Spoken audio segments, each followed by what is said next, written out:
Well, excited, right? Proud to be part of what's going on in the organization here, and looking forward to everything. And process was after the season, had some meetings with management, and pretty early on, they kind of, they told me that, I was the guy they wanted to have, but then there was a process of contracts and hiring other guys and everything else. So it was good, very well handled.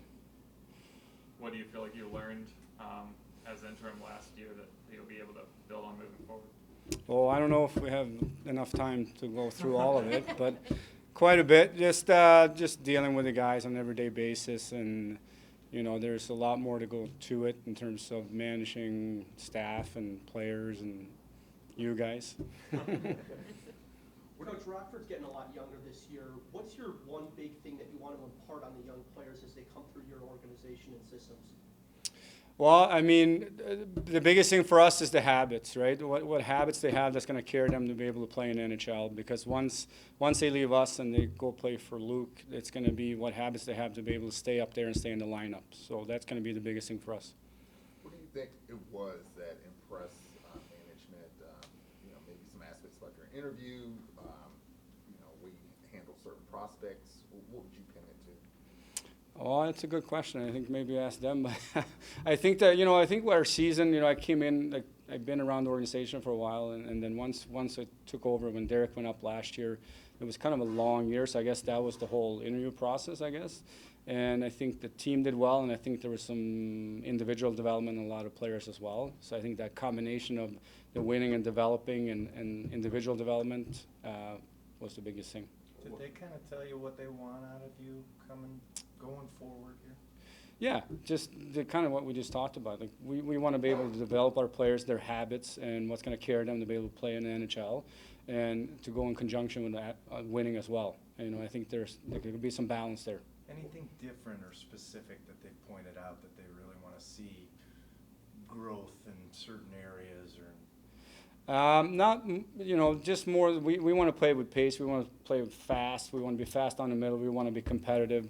A lot of the things I'm sure that you guys have heard us talk about here in the last 3-4 months are the biggest thing that we're talking about. I have not had time to sit down yet with Luke and go through how he wants to play. That's going to be dictated. He's going to kind of dictate how we play down there. So the biggest thing for us is just their habits. What kind of influence did Derek have on you over these last few years working under him? Yeah, he's been great. I mean, he's just a great person, right? And, I think his calm demeanor has helped, and I think that just guidance in certain areas. He's a good guy to talk to, and he's been around, he's played, he's coached, so a lot of different. I can't say enough good things about him. Were you excited to see him stay within the organization? Yeah, thrilled. Yeah, I think he's going to be great up here as well. I think he's just a fantastic human being, and I think those people usually do a good job. Are there any changes in your staff coming, or is it going to stay the same? It's something we're working on right now. We're talking about. It's finding the right people. We have a good staff there right now, and then if we're going to add somebody, it has to be the right person. They've been talking about revolutionizing, modernizing how they collect information, and I'm imagining, seeing, coaches down on the ice with tablets, getting the feedback like, we saw in camp. Have they talked to you about how that information flow is going to work between Chicago and Rockford, and maybe some upgrades that you might see in your day-to-day work with these players? Not yet. I mean, we've had somewhat of the workflow put in place already, but there's stuff that we're going to improve. And as you can see down here, we have a lot of coaches on the ice. There's a lot of instruction and feedback for the players, and that's definitely something we're going to carry over in Rockford as well. The term rebuild has been tossed around a lot for the whole organization. Does it feel like that, and is that what you feel like you're jumping into here now?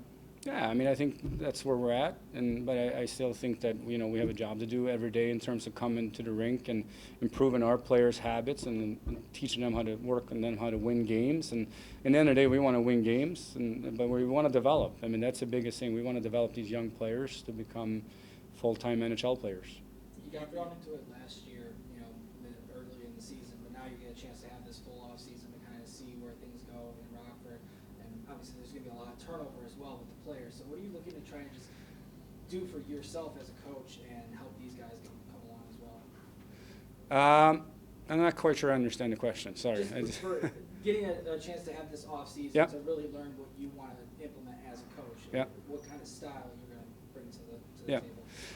I mean, a lot of it's going to be dictated what they do up here. So once we sit down and have those conversations, how Luke wants to play, how they want to play up here. We do know we want to play fast. We haven't gotten to those conversations yet. But you know, for me, it's been good summer to take a step back and evaluate what we did well last year as a group, as a staff, and what we could improve on. So that's something that I've done personally, and then just excited about coming in here and seeing how Luke runs his team, the training camp, and be part of it. I think it's going to be a big thing for all of us. There's been Been involved with the development side for a while now. Yeah. What differences do you see? I mean, it's been hit or miss, and when you look at who made it to the NHL, is the patience factor, is that one of the biggest changes now, where you guys don't have to accelerate some of those guys that have been in Rockford, you know, we're probably seeing up there pretty quickly? Yeah, I think that's a very good point. I think that's the biggest thing, just how long it can take for some players to develop into full-time NHL players. I think that's something that they've stressed, and I think they're willing to look at now. And I think in the end of the day, it's gonna every player's gonna be different. I think that's the biggest thing. I don't think you can draw a line over. Okay, we're gonna use this guy for 1 year in Rockford, and he's coming up. I think they have different development paths, all the different players. But I do think there's more patience being preached in that area for sure. And like that, when you do accept that it's kind of a rebuild, do you go about things any differently as a coach?